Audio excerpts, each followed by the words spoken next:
Olá, eu sou a Cláudia Porceles Testemunha, estou na direção do Museu da URGS e venho aqui conversar um pouquinho sobre esse momento que a gente está vivendo e como é que a gente está atuando nesse momento.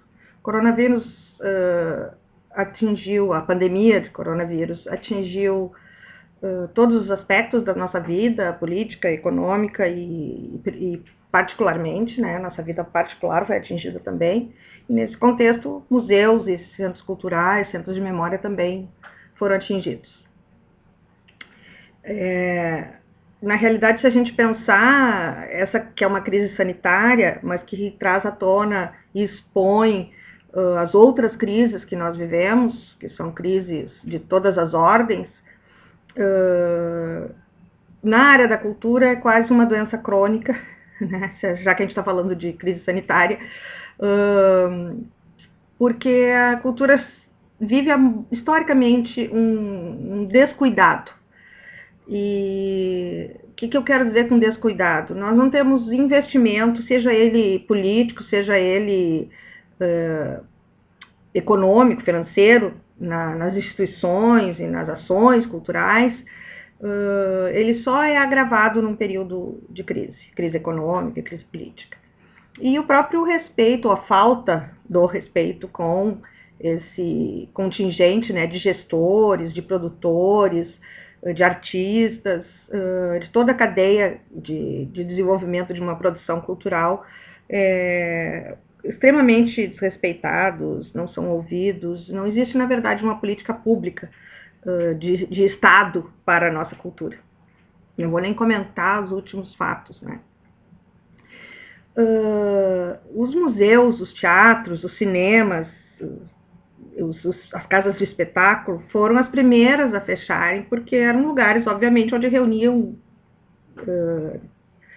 grandes números, né? Grande número de pessoas. O Museu da URGS, por exemplo, fechou dia 16 de março, está fechado até hoje, e a gente, então, está atuando remotamente, como a gente aprendeu agora a conviver, né? Mas o que a gente fica sabendo? Que algumas instituições fecharam as portas pela pandemia, mas também correm o risco, se não já é uma realidade, estão fechando suas portas definitivamente. Ou pelo menos alguns setores da instituição estão sendo desmantelados e alguns profissionais da área estão aí, aumentando, engrossando o mar de desempregados. Como sempre, né, onde que se faz cortes na educação e na cultura, onde já não há investimento. Mas a gente tem que pensar o que nós, como gestores, temos que reforçar e temos que mostrar e nos convencer, inclusive, da importância desses espaços.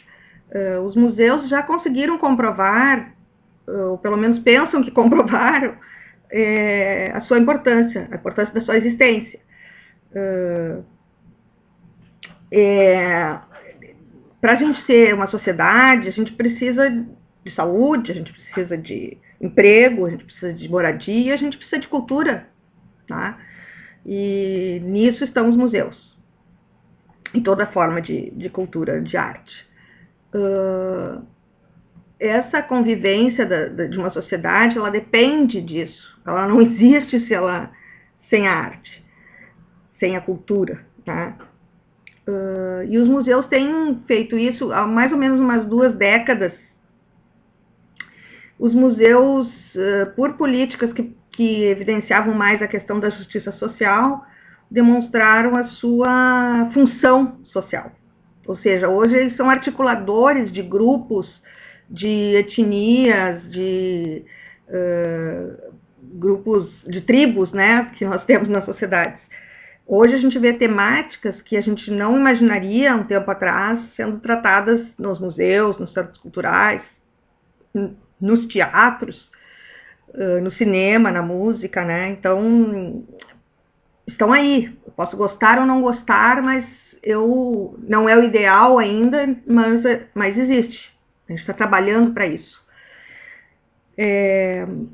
E se a gente for um pouco mais para trás, a gente vai ver que na Europa, principalmente, no pós-guerra, alguns museus conseguiram reerguer sociedades que estavam desmanteladas física e materialmente e que, através do museu, da constituição de um museu, da sua memória, de contar a sua história, de se enxergarem, se reergueram por esse caminho, por esse viés. Então, a cultura ela tem que estar presente na sociedade como um item básico de sobrevivência.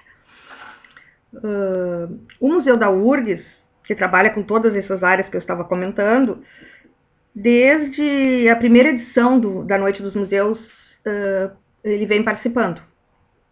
Então, essa Noite dos Museus, que é uma noite apenas, e a gente gostaria que a gente tivesse muitas noites do museu, esse evento, ele, para além dessa beleza estética que ele traz, e essa possibilidade de troca entre formas de expressão, formas artísticas, onde quem já está acostumado a frequentar espaços culturais pode viver numa mesma visita, ouvir música popular associada a uma exposição mais clássica, ou ele pode estar numa exposição mais popular e estar ouvindo música erudita, escola de samba, rap, música instrumental, experimentar gastronomia diferente, uma convivência diferente. Eu acho que tem uma coisa muito importante que a gente constatou especificamente no Museu da URGS, eu acho que deve ter acontecido, eu acho que é uma constante na Noite dos Museus, é a possibilidade de pessoas que nunca colocaram os pés nos museus, nos centros culturais e memoriais, estarem vivenciando essa Noite dos Museus. E isso eu falo porque sei que no Museu da URGS a gente conversa com o público que vai lá e a gente recebe pessoas da grande Porto Alegre, pessoas que estão indo pela primeira vez no museu, mesmo de Porto Alegre, né, das regiões mais periféricas, estão indo pela primeira vez no museu. E até no seu próprio bairro, às vezes, nunca foram. Então, é super importante esse momento que é a Noite dos Museus. Esse ano, a gente teve que adiar a Noite dos Museus, e espero que a gente consiga fazê-la presencialmente. E o que a gente está fazendo até chegar esse momento especial? A gente está aprendendo e transformando a nossa linguagem, que era presencial, numa linguagem virtual. A gente tem atuado com lives e com exposições virtuais, com todas as formas possíveis de interação com o nosso público e tentando um processo de sedução de novos públicos. É a nossa realidade agora, e só que eu preciso deixar claro que, para nós, a presença, a relação, a experiência, a convivência com outros, ela é fundamental. Ela faz parte do espetáculo e ela é uma forma de diálogo também. Então, nesse ponto, nós somos atingidos duramente. E a gente está tendo que de refletir sobre isso, digerir esse novo momento e aprender a fazer esse discurso que ainda não é um discurso, nós temos que trabalhar para que ele seja, esse discurso virtual, ele seja o mais próximo possível de uma experiência em carne e osso, como se diz, né, de energias.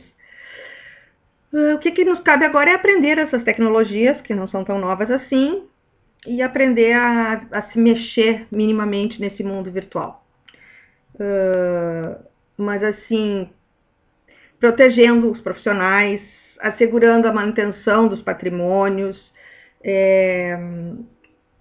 atuando como plataformas polivalentes, assim, fazendo parte desta luta de aspirações locais, regionais.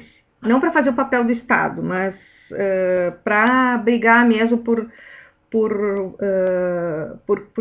ter um papel regenerativo dessas nossas memórias, da nossa vida enquanto sociedade, da nossa capacidade de reformular essa vida, de pensar sobre esse momento que nós estamos vivendo agora e que vai ser passado daqui a pouco.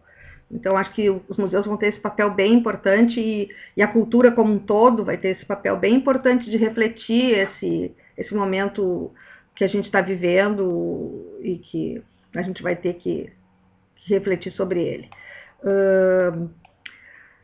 E aí, o que eu penso?